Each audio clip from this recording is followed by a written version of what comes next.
Welcome to அச்சு வீட்டு சமையல். ஈவினிங் ஸ்நாக்ஸ் ஒன்று பார்த்துடலாம். இப்போது ஒரு கிண்ணத்தில் கோதுமை மாவு ஒரு கப் போட்டுக்கலாம். கொஞ்சம் உப்பு சேர்த்துக்கலாம். கொஞ்சம் கொத்தமல்லி.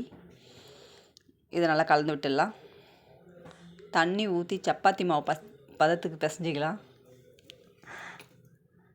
சப்பாத்தி மாவு எப்படி பிசையுமோ அதுமாதிரி பிசைஞ்சிக்கலாம். கொஞ்சம் மேலே எண்ணெய் ஊற்றி கொஞ்சம் நேரம் ஊற வச்சிடலாம். அதை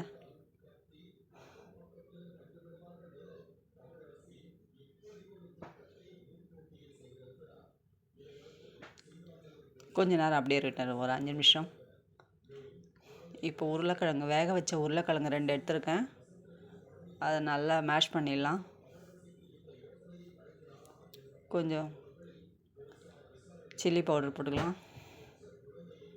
கொஞ்சம் கரம் மசாலா, கொஞ்சம் உப்பு சேர்த்துக்கலாம். கொஞ்சம் கொத்தமல்லி, நறுக்குன வெங்காயம் ஒன்று சேர்த்துக்கலாம்.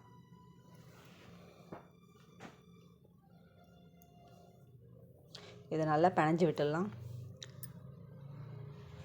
உருண்டை பண்ணி சப்பாத்தி மாவு மாதிரி திரட்டிக்கலாம் மாவை.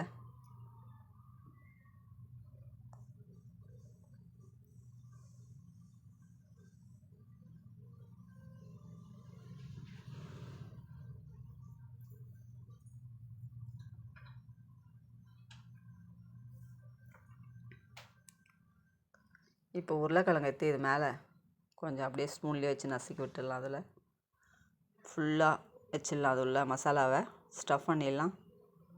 இப்போ நல்லா உருட்டிட்டு சின்ன சின்னதாக வெட்டிடலாம் கத்தியில்.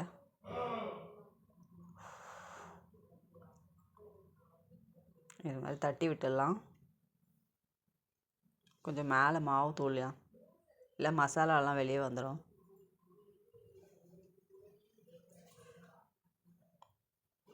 ஒரு கடாய் வச்சு எண்ணெய் ஊற்றிக்கலாம். ஒன்று ஒன்றா எடுத்து கடாயில் சேர்த்துடலாம். அதை நல்லா வறுத்து எடுத்துடணும்.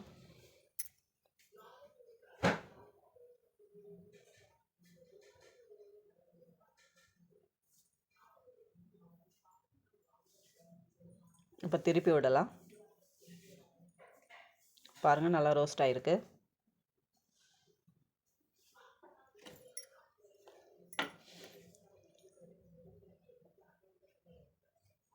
இதுமாதிரி 2 பக்கமும் நல்லா பொன்னிறமாக ஆனவுடனே எடுத்துடலாம்.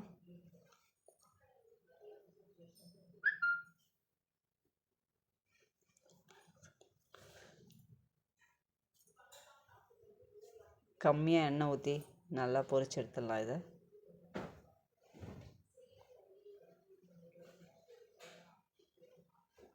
அவ்வளோதான், ரெடி ஆகிடுச்சு. எடுத்து பிளேட்டிங் பண்ணிடலாம். அவ்வளோதான். நீங்களும் செஞ்சு பார்த்துட்டு எப்படி இருக்குன்னு சொல்லுங்கள்.